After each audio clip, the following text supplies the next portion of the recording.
இந்த வீடியோவை உங்களுக்கு வழங்குவோர் மாலை முரசு செய்திகள் தொலைக்காட்சியின் படிப்போம் ஜெயிப்போம் உயர்கல்வியை தேர்ந்தெடுப்பதில் உள்ள சந்தேகங்களை தீர்க்கும் நிகழ்ச்சி தினமும் மாலை 5 மணிக்கு. வணக்கம். மாலை முரசு செய்திகள் தொலைக்காட்சியில் 50 முக்கிய செய்திகளை விரைவாகவும் துல்லியமாகவும் அரை மணியில் பார்க்கலாம்.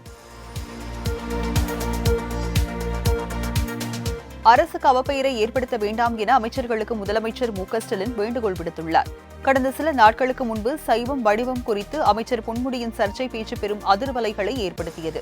இது தொடர்பாக சென்னை உயர்நீதிமன்றமும் தனது அதிருப்தியை பதிவு செய்திருந்தது. இந்நிலையில் அமைச்சர்கள் பொதுவெளியில் பேசும்போது கவனமுடன் இருக்க வேண்டும் என்றும் அரசுக்கு அவப்பெயரை ஏற்படுத்தும் வகையில் செயல்பட வேண்டாம் என்றும் முதலமைச்சர் மு.க.ஸ்டாலின் அறிவுறுத்தியுள்ளார். திருவள்ளூர் மாவட்டம் பொன்னேரியில் இன்று நடைபெறும் நிகழ்ச்சியில் முதலமைச்சர் மு.க.ஸ்டாலின் பங்கேற்று பல்வேறு நலத்திட்ட பணிகளை தொடங்கி வைக்க உள்ளார். ஆண்டார்குப்பத்தில் இன்று காலை 10:30 மணியளவில் நடைபெறும் நிகழ்ச்சியில் 415,15,24,000 ரூபாய் செலவில் 6,760 முறிவுற்ற பணிகளை அவர் தொடங்கி வைக்கிறார். இதேபோல் புதிய திட்டங்களுக்கு அடிக்கல் நாட்டுவதுடன் சுமார் 357 கோடி ரூபாய் மதிப்பிலான நலத்திட்ட உதவிகளை 2,02,531 பயனாளிகளுக்கு முதலமைச்சர் மு.க.ஸ்டாலின் வழங்குகிறார். ஆளுநர் ஆர்.என். ரவி 3 நாள் பயணமாக டெல்லிக்கு புறப்பட்டு சென்றார். ஆளுநருக்கு எதிராக தமிழ்நாடு அரசு தொடர்ந்த வழக்கில் உச்சநீதிமன்றம் தீர்ப்பளித்துள்ள நிலையில் வழக்கில் மறு ஆய்வு மனு தாக்கல் செய்ய மத்திய அரசு ஆலோசனை நடத்தி வருகிறது. உச்சநீதிமன்றத்தின் தீர்ப்பு பிற மாநில ஆளுநர்களுக்கும் பொருந்தும் என்பதால் மத்திய அரசு இது தொடர்பாக அடுத்த கட்ட சட்ட ரீதியான நடவடிக்கைகளை ஆளுநர் ரவியுடன் ஆலோசிக்க உள்ளது. இந்நிலையில் இன்று ஆளுநர் ரவி 3 நாள் பயணமாக டெல்லி புறப்பட்டு சென்றார். அங்கு உள்துறை அமைச்சர் அமித்ஷாவுடன் ஆலோசனை நடத்த உள்ளதாக தகவல் வெளியாகி உள்ளது. விழுப்புரம் மேல்பாதி திரௌபதியம்மன் கோயில் 2வது நாளாக இன்று திறக்கப்பட்ட நிலையில் பொதுமக்கள் யாரும் வழிபட வராததால் தரிசன நேரம் முடிந்து கோயில் கதவுகள் அடைக்கப்பட்டது. உயர்நீதிமன்ற உத்தரவுப்படி 2 ஆண்டுகளுக்கு பிறகு நேற்று திரௌபதியம்மன் கோயில் திறக்கப்பட்டது. முதல் நாளில் மேல்பாதி கிராமத்தை சேர்ந்த பட்டியல் சமூக மக்கள் மட்டுமே வழிபாடு நடத்தினர். மாற்று சமூகத்தை சேர்ந்த யாரும் வரவில்லை. திரௌபதி அம்மனுக்கு வெள்ளிக்கிழமை உகந்த நாள் என்பதால் தாங்கள் நாளை வழிபாடு செய்து கொள்கிறோம் என்று சமூக மக்கள் தெரிவித்திருந்தனர். ஆனால் இன்று மேல்பாதி கிராமத்தை சேர்ந்த மாற்று சமூகத்தினர் யாரும் கோயிலுக்குள் தரிசனம் செய்ய வரவில்லை. இதனால் கோயில் வாசல் வெறிச்சோடிய நிலையில் காணப்பட்டது. நெல்லையில் ஜாகிர் ஹுசைன் கொலை வழக்கில் முக்கிய குற்றவாளியான நூருடன் என்பவருடன் போலீசார் கைது செய்தனர். தடிவீரன் கோயில் தெருவை சேர்ந்த முன்னாள் எஸ்ஐ ஜாகிர் ஹுசைன் வக்ஃபு சொத்து பிரச்சினையில் வெட்டி கொலை செய்யப்பட்டார். இந்த வழக்கில் தேடப்பட்ட கார்த்திக், அகர்பஷா உள்ளிட்ட 3 பேர் கைது செய்யப்பட்டு குண்டர் சட்டத்தில் சிறையில் அடைக்கப்பட்டிருந்தனர். ஆனால் முக்கிய குற்றவாளியான நூரின் நிஷா தலைமறைவாக இருந்து வந்தார். அவரை தனிப்படை போலீசார் தேடி வந்த நிலையில் மேலப்பாளையத்தில் பதுங்கி இருப்பதாக தகவல் கிடைத்தது. இதையடுத்து அங்கு விரைந்து சென்ற போலீசார் நூரனை கைது செய்து நீதிமன்றத்தில் ஆஜர்படுத்தி சிறையில் அடைத்தனர். புனித வெள்ளியையொட்டி சேலம் மாவட்டத்தின் பிரசித்தி பெற்ற குழந்தை இயேசு பேராலயத்தில் இயேசுவின் பாடுகளை உணர்த்தும் வகையில் ஏராளமான கிறிஸ்தவர்கள் சிலுவை பாதை ஊர்வலத்தில் பங்கேற்றனர். மக்களின் பாவங்களுக்காக இயேசு கிறிஸ்து கல்வாரி மலையில் சிலுவையில் அறையப்பட்டு உயிர் துறந்த தினத்தை நினைவு கூறும் வகையில் புனித வெள்ளி தினம் அனுசரிக்கப்படுகிறது. அதன்படி உலகம் முழுவதும் உள்ள கிறிஸ்தவ தேவாலயங்களில் இன்று புனித வெள்ளி தினம் அனுசரிக்கப்படுகிறது. அதன் ஒரு பகுதியாக சேலம் 4 ரோட் சந்திப்பு பகுதியில் உள்ள குழந்தை இயேசு பேராலயத்தில் இயேசுவின் பாடுகளை உணர்த்தும் வகையில் ஏராளமான கிறிஸ்தவர்கள் கலந்து கொண்டு சிலுவை பாதை ஊர்வலமாக சென்றனர். பேராலயத்தின் முதன்மை அருட்தந்தை ஜோசப் லாசர் தலைமையில் நடைபெற்ற இந்நிகழ்ச்சியில் ஆயிரக்கணக்கான கிறிஸ்தவர்கள் கலந்து கொண்டு சிறப்பு பிரார்த்தனையில் ஈடுபட்டனர்.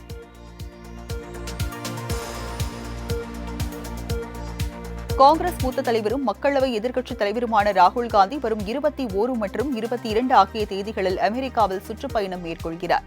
இந்த பயணத்தின் போது ரோட்தீவில் உள்ள பிரவுன் பல்கலைக்கழகத்தில் அவர் உரையாற்றுகிறார். முன்னதாக ரோட்தீவில் வெளிநாடு வாழ் இந்தியர்களை சந்திக்கும் ராகுல் காந்தி இந்திய சர்வதேச காங்கிரஸ் நிர்வாகிகள் மற்றும் உறுப்பினர்களையும் சந்திக்க உள்ளதாக காங்கிரஸ் செய்தி தொடர்பாளர் பவன் கேரா தெரிவித்துள்ளார். புதுச்சேரியில் தடையை மீறி மீன்பிடிப்பவர்களுக்கு தடைக்கால நிவாரணம் நிறுத்தப்படும் என மீன்வளத்துறை எச்சரிக்கை விடுத்துள்ளது.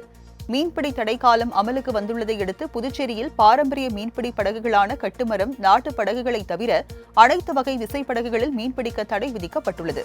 இந்நிலையில் அரசு விதித்துள்ள தடையை மீனவர்கள் கட்டாயம் பின்பற்ற வேண்டும் எனவும் தடையை மீறி தொழிலில் ஈடுபடும் மீனவர்களுக்கு அரசால் வழங்கப்படும் நிவாரணம் நிறுத்தப்படும் என மீன்வளத்துறை இயக்குநர் இஸ்மாயில் எச்சரித்துள்ளார்.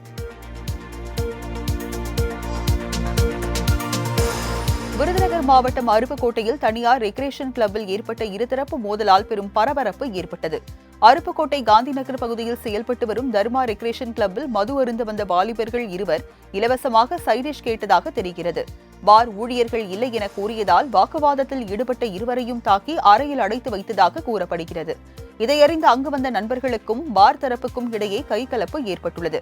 தகவல் அறிந்து வந்த போலீசார் அறையில் இருந்தவர்களை மீட்டதோடு மோதலில் காயமடைந்த அனைவரையும் மீட்டு மருத்துவமனைக்கு அனுப்பி வைத்ததுடன் வழக்கு பதிவு செய்து விசாரணை மேற்கொண்டுள்ளனர். காஞ்சிபுரத்தில் அட்டை உற்பத்தி தொழிற்சாலையில் ஏற்பட்ட தீ விபத்தை அணைக்கும் பணியில் தீயணைப்பு வீரர்கள் ஈடுபட்டனர். காஞ்சிபுரம் மாவட்டம் ஸ்ரீபெரும்புத்தூர் சிப்காட்டில் இயங்கி வரும் அட்டை உற்பத்தி செய்யும் தனியார் தொழிற்சாலையில் பயங்கர தீ விபத்து ஏற்பட்டது. இந்த சம்பவம் குறித்து தகவல் அறிந்த இருங்காட்டுக்கோட்டை ஸ்ரீபெரும்புத்தூர் தீயணைப்பு நிலைய வீரர்கள் தீயை அணைக்கும் பணியில் ஈடுபட்டுள்ளனர்.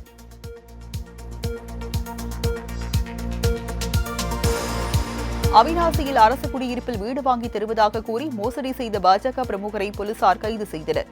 திருப்பூர் மாவட்டம் அவிநாசி செல்லாண்டியம்மன் கோயில் பகுதியைச் சேர்ந்தவர் நவீன்குமார். பாஜக பிரமுகரான இவர் அவிநாசி சோலைநகர் அரசு குடியிருப்பில் வீடு வாங்கி தருவதாக கூறி 20க்கும் மேற்பட்டோரிடம் 5 லட்சம் ரூபாய் வரை கடன் பெற்றதாக கூறப்படுகிறது. இருப்பினும் வீடு வாங்கி தராமல் ஏமாற்றி வந்துள்ளார். இந்த சம்பவம் குறித்து அப்பகுதியில் வசித்து வரும் ஆனந்தி என்பவர் கொடுத்த புகாரின் அடிப்படையில் அவிநாசி போலீசார் வழக்கு பதிவு செய்து நவீன்குமாரை கைது செய்தனர்.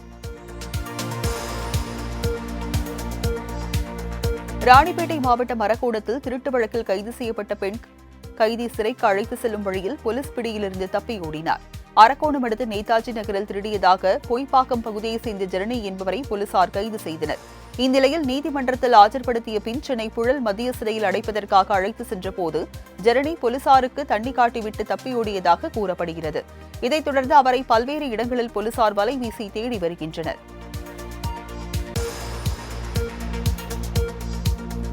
பர்வதமலை சிவன் கோயிலின் மலை உச்சியில் குட்கா பயன்படுத்தும் இளைஞரின் வீடியோ இணையத்தில் வைரலாகி வருகிறது. திருவண்ணாமலை மாவட்டம் பர்வதமலை சிவன் கோயிலுக்கு ஒவ்வொரு பௌர்ணமி நாட்களிலும் தமிழகத்தின் பல்வேறு மாவட்டங்களில் இருந்தும் ஏராளமான பக்தர்கள் மலையில் ஏறி மல்லிகார்ஜுனர் ஈஸ்வரை வழிபட்டு வருகின்றனர். இந்த நிலையில் மலையில் உச்சியில் இளைஞர் ஒருவர் தடை செய்யப்பட்ட குட்கா பொருளை பயன்படுத்தும் வீடியோ சமூக வலைதளத்தில் வைரலாகி வருகிறது. இந்த நிலையில் உரிய சோதனைக்கு பின்னரே மலைக்கு பக்தர்களை அனுமதிக்க வேண்டும் என சமூக ஆர்வலர்கள் கோரிக்கை விடுத்துள்ளனர். தமிழகத்தை பொறுத்தவரை கூட்டணி ஆட்சி என்பது கிடையாது என்று அதிமுக மாநிலங்களவை உறுப்பினர் தம்பிதுரை திட்டவட்டமாக தெரிவித்திருக்கிறார். சென்னை கிண்டியில் செய்தியாளர்களிடம் பேசிய அவர் 2026 என்டிஏ வென்றால் கூட்டணி ஆட்சி கிடையாது என தெரிவித்தார். மேலும் இப்போது அல்ல எப்போதும் கூட்டணி ஆட்சி இல்லை என்றார்.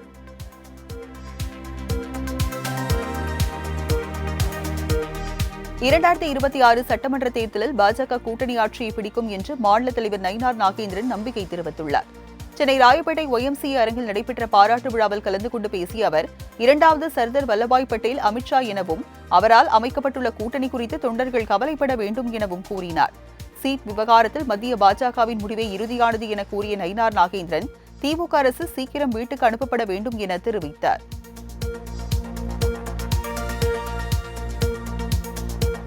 செங்கல்பட்டு மாவட்டம் சிறுசேரியில் சிஃபி நிறுவன தரவு மையத்தை முதலமைச்சர் மு க ஸ்டாலின் திறந்து வைத்தார். செங்கல்பட்டு மாவட்டம் சிறுசேரி தொழில்நுட்ப பூங்காவில் 1882 கோடியில் சிஃபி நிறுவனம் தரவு மையம் அமைக்கப்பட்டுள்ளது. இங்கு 1000 பேருக்கு நேரடி வேலைவாய்ப்பு கிடைக்கும் என எதிர்பார்க்கப்படுகிறது. மேலும் கிழக்கு கடற்கரை சாலையில் இந்நிறுவனம் அமைக்க உள்ள ஒரு திறந்தவெளி கேபிள் லேண்டிங் நிலையத்திற்கான அடிக்கல் நாட்டு விழாவிலும் முதலமைச்சர் மு க ஸ்டாலின் கலந்து கொண்டார். இரட்டை இலை சின்னம் விவகாரம் தொடர்பாக தேர்தல் ஆணையம் வரும் 28ஆம் தேதி தனது இறுதி விசாரணையை தொடங்க உள்ளதாக தெரிவித்துள்ளது.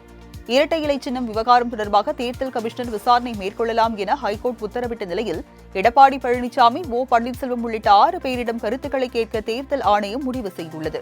மேலும் சின்னம் தொடர்பாக புகார் அளித்த அனைவரும் வரும் 28ஆம் தேதி நேரில் ஆஜராகவும் அறிவுறுத்தப்பட்டுள்ளது. தமிழக வெற்றிக் கழக கொடியில் யானை சின்னத்தை பயன்படுத்த தடை கோரிய வழக்கில் அக்கட்சியின் தலைவர் விஜய் பதிலளிக்க உயர்நீதிமன்றம் உத்தரவிட்டுள்ளது. பகுஜன் சமாஜ் கட்சியின் தமிழ்நாடு பொதுச் செயலாளர் பெரியான் இளங்கோவன் தமிழக வெற்றிக் கழக கட்சிக் கொடியில் யானை சின்னத்தை பயன்படுத்த தடை விதிக்க வேண்டும் என சென்னை உரிமையியல் நீதிமன்றத்தில் மனு தாக்கல் செய்திருந்தார். இந்த மனுவை விசாரித்த நீதிபதி வரும் 29ஆம் தேதிக்குள் தமிழக வெற்றிக் கழக தலைவர் விஜய் மற்றும் பொதுச் செயலாளர் புசி ஆனந்த் ஆகியோரை பதிலளிக்க உத்தரவிட்டு வழக்கை தள்ளி வைத்தார்.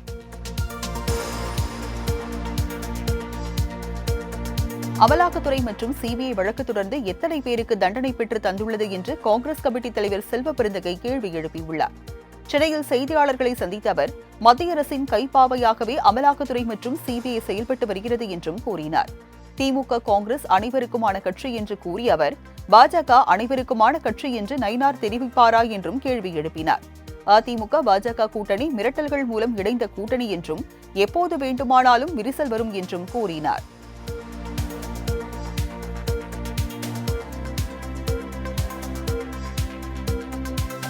கோடியக்கரை அருகே மீன்பிடித்துக் கொண்டிருந்த தமிழ்நாடு மீனவர்கள் மீது இலங்கை கடற்கொள்ளையர்கள் தாக்குதல் நடத்தியுள்ளனர்.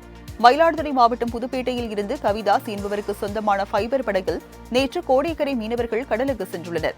தென்கிழக்கே 5 கடல் மைல் தொலைவில் மீன்பிடித்துக் கொண்டு இருந்த 4 மீனவர்களை இலங்கை கடற்கொள்ளையர்கள் வழிமறித்து தாக்கி ஜிபிஎஸ் கருவி, செல்போன், வாக்கி டாக்கி உள்ளிட்ட 50,000 மதிப்புள்ள பொருட்களை கொள்ளையடித்து சென்றதாக கூறப்படுகிறது. இந்த சம்பவம் குறித்து வேதாரண்யம் கடலோர போலீசார் விசாரணை நடத்தி வருகின்றனர்.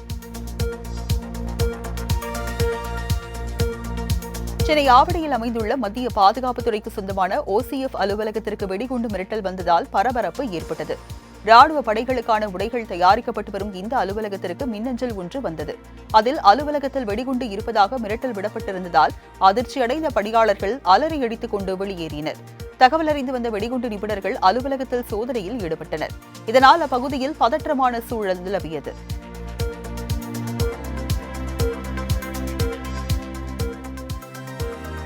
இளம்பெண் விஷமருந்தி தற்கொலை செய்து கொண்ட விவகாரம் தொடர்பாக தஞ்சை நடுக்காவிரி காவல் நிலையத்தில் தேசிய ஆதி திராவிட ஆணையத்தின் இயக்குநர் ரவிவர்மன் விசாரணை மேற்கொண்டார். தஞ்சாவூர் மாவட்டம் திருவையாறு அருகே நடுக்காவிரி காவல் நிலையத்தில் கடந்த 8ஆம் தேதி தினேஷ் என்ற இளைஞரை விசாரணைக்காக அழைத்து செல்லப்பட்டதை எதிர்த்து விஷமருந்திய சகோதரிகள் இருவரில் ஒருவர் உயிரிழந்தார். இந்நிலையில் சம்பவம் நடைபெற்ற நடுக்காவிரி காவல் நிலையத்தில் தேசிய ஆதி திராவிட ஆணையத்தின் இயக்குநர் ரவிவர்மன் விசாரணை மேற்கொண்டார். தொடர்ந்து தஞ்சை அரசு மருத்துவக் கல்லூரி மருத்துவமனையில் சிகிச்சை பெற்று வரும் சகோதரி மேனகாவிடம் சம்பவம் குறித்து அவர் கேட்டறிந்தார்.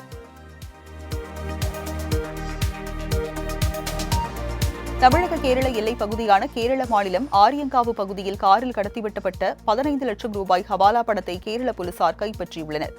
அப்பகுதியில் வாகன தணிக்கையின் போது தமிழக பதிவு எண்ணுடன் வந்த காரை மறித்து போலீசார் சோதனை நடத்தினர். அப்போது காரில் உரிய ஆவணங்கள் இன்றி எடுத்து வரப்பட்ட 15 லட்சம் ரூபாய் பணத்தை கைப்பற்றிய போலீசார் காரில் இருந்த பாண்டியன் என்பவரிடம் விசாரணை நடத்தினர். அதில் கேரளாவுக்கு கொண்டு செல்லவிருந்த ஹவாலா பணம் என்பது தெரிய வந்ததை அடுத்து அவரை போலீசார் கைது செய்தனர்.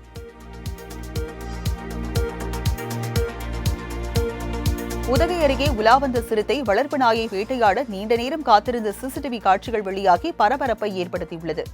நீலகிரி மாவட்டத்தில் வனவிலங்குகள் உணவு மற்றும் தண்ணீர் தேடி குடியிருப்பு பகுதிக்குள் உலா வருவது வாடிக்கையாகவே உள்ளது. உதகை அருகே உள்ள கள்ளக்கொரை கிராமத்தில் இரவு நேரத்தில் சிறுத்தை ஒன்று உலா வந்து வளர்ப்பு நாயை வேட்டையாட நீண்ட நேரம் காத்திருந்த சிசிடிவி காட்சிகள் வெளியாகி பொதுமக்களிடையே அதிர்ச்சியை ஏற்படுத்தியுள்ளது. எனவே ஊருக்குள் சுற்றித் திரியும் சிறுத்தையை கூண்டு வைத்து பிடித்து அடர்ந்த வனப்பகுதிக்குள் விட வேண்டும் என்பதே அப்பகுதி மக்களின் கோரிக்கையாக உள்ளது.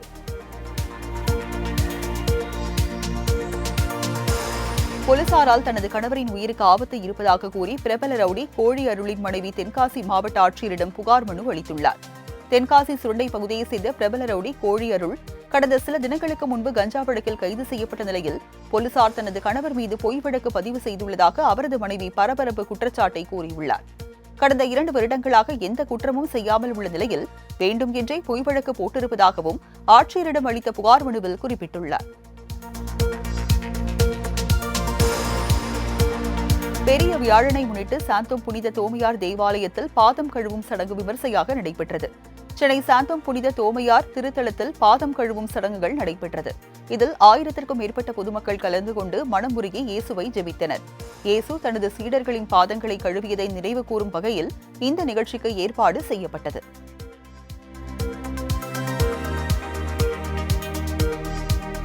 மயிலாடுதுறை புனித சவேரியார் ஆலயத்தில் நடைபெற்ற புனித சடங்கு நிகழ்ச்சியில் ஏராளமான பக்தர்கள் பங்கேற்று வழிபாடு செய்தனர். மயிலாடுதுறை புனித சவேரியார் ஆலயத்தில் பெரிய வியாழனை முன்னிட்டு இயேசு சீடர்களின் பாதங்களை கழுவும் சடங்கு நடைபெற்றது. இதனை முன்னிட்டு ஆலய பங்கு தந்தை சீடர்கள் போன்று உடையணிந்து தொண்டர்களின் பாதங்களை கழுவினர். பின்னர் நடைபெற்ற திவ்ய நற்கருணை ஆசீர்வாத நிகழ்ச்சியில் நூற்றுக்கணக்கான பக்தர்கள் பங்கேற்று பிரார்த்தனையில் ஈடுபட்டனர்.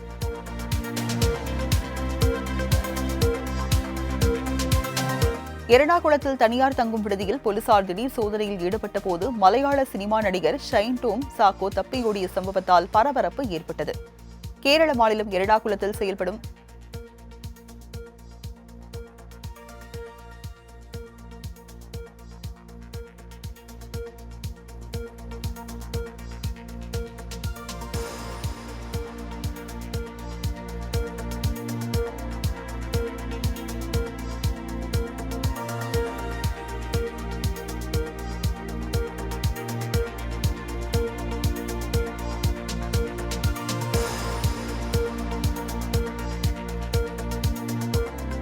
சேந்தமங்கலம் பகுதியில் தண்டவாளம் பராமரிப்பு பணிக்காக தோண்டப்பட்ட ஸ்லீப்பர் கற்கள் சரியாக புதைக்கப்படாததால் வாகன ஓட்டிகள் மிகவும் சிரமத்திற்கு ஆளாகியுள்ளனர்.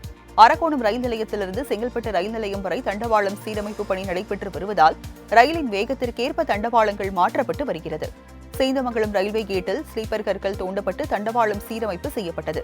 ஆனால் தோண்டப்பட்ட ஸ்லீப்பர் கற்கள் சரியாக புதைக்கப்படாமல் விட்டுள்ளதால் அவ்வழியே செல்லும் வாகனங்கள் சிக்கிக் கொள்வதாகவும் இதனை உடனடியாக சரி செய்ய வேண்டும் என பொதுமக்கள் கோரிக்கை விடுத்துள்ளனர்.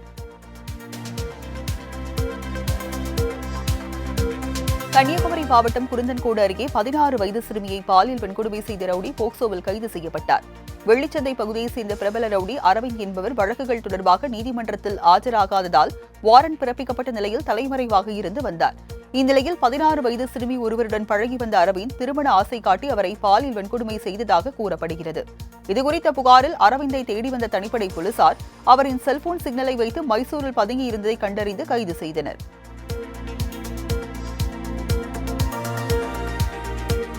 தேனி சின்னமனூர் அருகே அரசு விதிமுறைகளை மீறி குளத்தில் வண்டல் மண் அள்ளிய 4 டிப்பர் லாரியை பறிமுதல் செய்த கனிமவளத்துறை அதிகாரிகள் போலீசாரிடம் ஒப்படைத்தனர். அங்குள்ள தம்புரான் கண்மாய் 100க்கும் மேற்பட்ட ஏக்கர் பரப்பளவு கொண்டதாகும். இந்த கண்மாயின் மூலம் சுமார் 200 ஏக்கர் நிலங்கள் பாசன வசதி பெறுகிறது. மஞ்சளாறு வடிநில கோட்டத்தின் கட்டுப்பாட்டில் உள்ள இந்த கண்மாயில் சட்டவிரோதமாக வண்டல் மண் அள்ளுவதாக புகார் அளிக்கப்பட்ட நிலையில் கனிமவளத்துறை அதிகாரிகள் சோதனை நடத்தினர். அப்போது மண் அள்ளிய வாகனங்கள் சிக்கியது. மேலும் தப்பியோடிய குற்றவாளிகளை போலீசார் தேடி வருகின்றனர். கூட்டுறவு வங்கிகளில் வைப்பு நிதியை பொறுத்து மாணவர்களுக்கு கல்விக் கடன் வழங்க பரிசீலனை செய்யப்படும் என கூட்டுறவுத்துறை அமைச்சர் பெரிய கருப்பன் தெரிவித்துள்ளார். தமிழக சட்டப்பேரவையில் கேள்வி பதில் நேரத்தின் போது தேசியமயமாக்கப்பட்ட வங்கிகளில் கல்விக் கடன் பெறுவதால் மாணவர்கள் பல்வேறு இன்னல்களை சந்தித்து வருவதால் கூட்டுறவு வங்கிகளில் கல்விக் கடன் வழங்கப்படுமா என வேளச்சேரி காங்கிரஸ் எம்எல்ஏ அசன் மௌலானா எழுப்பிய கேள்விக்கு அமைச்சர் பெரிய கருப்பன் இந்த பதிலை அளித்தார். திருத்தணியில் யானை மண்டபம் இந்த மாத இறுதியில் திறக்கப்படும் என அமைச்சர் சேகர்பாபு உறுதியளித்துள்ளார். சட்டப்பேரவையில் அறநிலையத்துறை மானிய கோரிக்கை மீதான விவாதத்தில் பேசிய அதிமுக எம்எல்ஏ சேவூர் ராமச்சந்திரன், அதிமுக ஆட்சியின் போது கோயில் யானைகளுக்கு புத்துணர்ச்சி முகாம் ஏற்பாடு செய்யப்பட்டது. ஆனால் தற்போது பல யானைகள் இறப்பதால் நடவடிக்கை எடுக்கப்படுமா என கேள்வி எழுப்பினார். இதற்கு பதிலளித்த அமைச்சர் சேகர்பாபு, அனைத்து கோயில் யானைகளுக்கும் குளியல் தொட்டி அமைக்கப்பட்டுள்ளது என்றும் இறந்து போன 10 யானைகளின் நினைவாக யானைகள் மண்டபம் அமைக்கும் பணி நடைபெற்று வருவதாகவும் திருத்தணியில் யானை மண்டபம் இந்த மாத இறுதியில் திறந்து வைக்கப்பட உள்ளதாகவும் தெரிவித்தார். மதுரை மாவட்டம் சோழவந்தானில் உள்ள சந்தன மாரியம்மன் கோயில் பங்குனி பொங்கல் திருவிழாவை முன்னிட்டு பெண்கள் முளைப்பாரி எடுத்து ஊர்வலமாக வந்தனர். பின்பு முளைப்பாரியை வைத்து கும்மி பாட்டு பாடினர். இதில் பல்வேறு பகுதிகளில் இருந்து ஏராளமான பொதுமக்கள் கலந்து கொண்டு சாமி தரிசனம் செய்தனர். முன்னதாக கடந்த வாரம் காப்பு கட்டுதலுடன் பக்தர்கள் மற்றும் பெண்கள் விரதத்தை தொடங்கிய நிலையில் முக்கிய நிகழ்வான முளைப்பாரி ஊர்வலம் நேற்று நடைபெற்றது.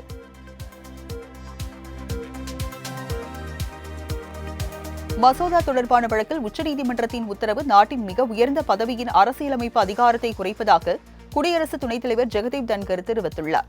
இதுகுறித்து டெல்லியில் நடைபெற்ற மாநிலங்களவை நிகழ்ச்சியில் பேசிய அவர், ஆளுநர்கள் அனுப்பும் மசோதாக்களை குறிப்பிட்ட காலத்திற்குள் ஜனாதிபதி ஒப்புதல் அளிக்க வேண்டும் என பிறப்பித்த உத்தரவை கண்டிப்பதாக தெரிவித்தார். மேலும் குடியரசுத் தலைவரை நீதிமன்றம் இவ்வாறு நடத்துவதை அனுமதிக்க முடியாது எனவும் நாடாளுமன்றத்தின் பணிகளை நீதிமன்றம் செய்வதாகவும் காட்டமாக தெரிவித்தார். மகாராஷ்டிரா மாநிலத்தில் வரும் கல்வி ஆண்டு முதல் 1 முதல் 5ஆம் வகுப்பு வரை ஹிந்தி மொழி கட்டாயம் என அறிவிக்கப்பட்டுள்ளது. இதுவரையில் மராத்தி மற்றும் ஆங்கில மொழி வழிப்பள்ளிகளில் 2 மொழிகள் மட்டுமே பயிற்றுவிக்கப்பட்டு வந்த நிலையில் இனி ஹிந்தி மொழியும் கட்டாயமாக்கப்பட்டுள்ளது.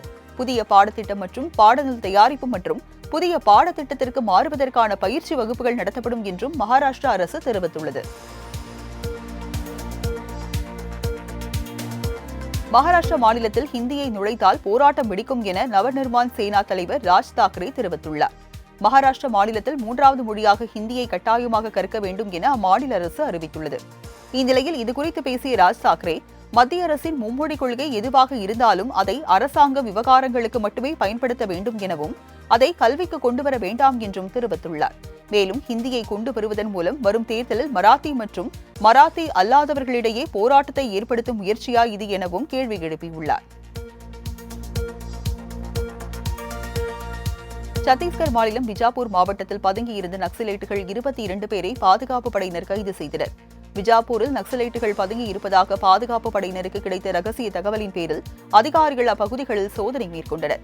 அப்போது கிராமப்புற பகுதிகளில் பதுங்கியிருந்த நக்சலைட்டுகள் 22 பேரை கைது செய்து அவர்களிடமிருந்து வெடிப்பொருட்கள், ஆயுதங்கள் உள்ளிட்ட அனைத்தையும் பறிமுதல் செய்தனர். கரூர் மாவட்டம் குளித்தலையில் காதல் மணம் புரிந்து காவல் நிலையத்தில் தஞ்சமடைய சென்ற இளம் ஜோடியை தாக்கி பெண்ணை பெற்றோர் அழைத்து சென்றனர். உடையாப்பட்டையை சேர்ந்த 17 வயது சிறுமியும் திருச்சி அம்மாப்பேட்டை பகுதியை சேர்ந்த இளைஞரும் காதலித்து வந்த நிலையில் இதற்கு சிறுமியின் பெற்றோர் எதிர்ப்பு தெரிவித்துள்ளனர். ஆனால் வீட்டை விட்டு வெளியேறி திருமணம் செய்து கொண்ட இருவரும் பாதுகாப்பிற்காக தோகைமலை காவல் நிலையத்தில் தஞ்சமடைய வேனில் சென்றனர். இந்த நிலையில் வேனை வழிமறித்த சிறுமியின் உறவினர்கள் அந்த இளைஞரை தாக்கி சிறுமியை அழைத்து சென்றனர். இதுகுறித்த புகாரில் இருவரை கைது செய்த போலீசார் விசாரணை மேற்கொண்டுள்ளனர். தருமபுரி மாவட்டம் காரிமங்கலம் அருகே தனியார் பேருந்தும் டேங்கர் லாரியும் மோதிக்கொண்ட விபத்தில் ஒருவர் பரிதாபமாக உயிரிழந்தார். பெரியாம்பட்டி அருகே 30க்கும் அதிகமான பயணிகளுடன் தனியார் பேருந்து ஒன்று தருமபுரி நோக்கி சென்று கொண்டிருந்தது. அப்போது எதிர் திசையில் அதிவேகமாக வந்த டேங்கர் லாரி பேருந்து மீது மோதியது. இதில் இளைஞர் ஒருவர் உடல் நசுங்கி பரிதாபமாக உயிரிழந்தார். மேலும் 30க்கும் அதிகமானோர் படுகாயம் அடைந்தனர். தகவல் அறிந்து வந்த போலீசார் அனைவரையும் மீட்டு மருத்துவமனைக்கு அனுப்பி வைத்தனர். கேரளாவில் இருசக்கர வாகனம் கட்டுப்பாட்டை இழந்து மின்கம்பத்தில் மோதிய விபத்தில் கல்லூரி மாணவர் உயிரிழந்தார். கேரள மாநிலம் கொல்லம் பகுதியைச் சேர்ந்த நந்ததேவன் மற்றும் ஸ்ரீநாத் இருவரும் இருசக்கர வாகனத்தில் கருநாகப்பள்ளிக்கு தேசிய நெடுஞ்சாலை வழியாக சென்று கொண்டிருந்தனர். அப்போது கட்டுப்பாட்டை இழந்த இருசக்கர வாகனம் அருகில் இருந்த மின்கம்பத்தில் மோதி தூக்கி வீசப்பட்டது. இந்த விபத்தில் நந்ததேவன் சம்பவ இடத்திலேயே உயிரிழந்த நிலையில் படுகாயமடைந்த மற்றொருவர் மருத்துவமனையில் சிகிச்சை பெற்று வருகிறார். இந்த விபத்து தொடர்பாக பதப்பதைக்க வைக்கும் சிசிடிவி காட்சிகள் வெளியாகி பரபரப்பை ஏற்படுத்தியுள்ளது.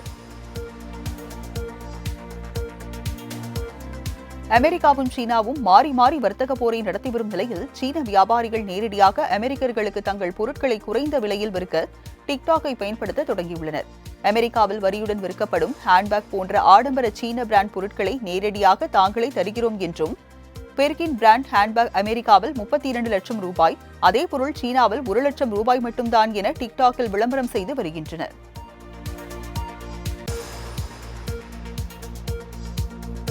வாணியம்பாடி அருகே பழமையான சிவன் கோவிலில் இசைஞானி இளையராஜா சாமி தரிசனம் செய்தார். திருப்பத்தூர் மாவட்டம் பழைய வாணியம்பாடியை அடுத்துள்ள தேவஸ்தானம் என்ற கிராமத்தில் பழமையான பிரஹன் நாயகி ஆதிதீஸ்வரர் கோயில் உள்ளது. இங்கு இசைஞானி இளையராஜா சாமி தரிசனம் செய்வதற்கு வந்தபோது அவருக்கு பூரண கும்ப மரியாதை செய்யப்பட்டது. அதனைத் தொடர்ந்து கோயில் வளாகத்தில் உள்ள சரஸ்வதி, முருகர் மற்றும் தட்சிணாமூர்த்தி சன்னதியில் சிறப்பு பிரார்த்தனையில் செய்தார். இளையராஜா கோயிலுக்கு வந்திருப்பதை அறிந்த பக்தர்கள் அவருடன் புகைப்படம் மற்றும் செல்ஃபி எடுத்துக் கொண்டனர். 15 ஆண்டுகளுக்கு பிறகு இயக்குநர் சுந்தர் சியும் தானும் இணைந்து நடித்துள்ளதாக நகைச்சுவை நடிகர் வடிவேலு தெரிவித்துள்ளார். கேங்கஸ் திரைப்பட இசை வெளியீட்டு விழா வேலப்பஞ்சாவடியில் உள்ள கல்லூரி வளாகத்தில் நடைபெற்றது. இந்நிகழ்ச்சியில் கலந்து கொண்டு பேசிய நடிகர் வடிவேலு 15 ஆண்டுகளுக்கு முன்பு சுந்தர் சியுடன் இணைந்து படத்தில் பணியாற்றியதாகவும், தற்போது 15 ஆண்டுகளுக்கு பிறகு மீண்டும் இருவரும் இணைந்து நடித்துள்ளதாகவும் அவர் தெரிவித்தார். தொடர்ந்து நடைபெற்ற நிகழ்ச்சியில் படத்தின் சில காட்சிகளை திரையிட்டும் காண்பிக்கப்பட்டதை அடுத்து மாணவர்கள் வடிவேலு மற்றும் சுந்தர் சியுடன் புகைப்படம் எடுத்து மகிழ்ச்சியடைந்தனர். புத்தாண்டை முன்னிட்டு மியான்மரில் 5000 சிறை கைதிகளை விடுதலை செய்வதாக அந்நாட்டின் ராணுவ நிர்வாகம் தெரிவித்துள்ளது. மியான்மர் ராணுவ அரசின் இடைக்கால தலைவரான மின் ஆங் ஹெலிங் சிறை கைதிகளுக்கு பொது மன்னிப்பு வழங்கியுள்ள நிலையில் 13 வெளிநாட்டவர்கள் உள்பட 5000 பேர் விடுதலை செய்யப்பட்டுள்ளனர். கொலை, பாலியல் வன்கொடுமை உள்ளிட்ட குற்ற சம்பவங்களில் ஈடுபட்டவர்கள் தவிர பிற கைதிகள் தலைநகரின் முக்கிய சிறைச்சாலையில் இருந்து பேருந்துகள் மூலம் வெளியேற்றப்பட்டதாக தெரிவிக்கப்பட்டுள்ளது. மியான்மரில் ரிக்டரில் 3.9 அளவில் நிலநடுக்கம் ஏற்பட்டதாக தேசிய நில அதிர்வு மையம் தெரிவித்துள்ளது. மியான்மரில் இன்று அதிகாலை பயங்கர நிலநடுக்கம் ஏற்பட்டது. இது ரிக்டர் அளவுகோலில் 3.9 பதிவானதாக தேசிய நில அதிர்வு மையம் தெரிவித்துள்ளது. 10 கிலோமீட்டர் ஆழத்தில் ஏற்பட்ட இந்த நிலநடுக்கம் 22.51 டிகிரி வடக்கு ஆட்சிரேகையிலும் 96.7 டிகிரி தெற்கு தீர்க்க ரேகையிலும் இருக்கும் என முதலில் தீர்மானிக்கப்பட்டது.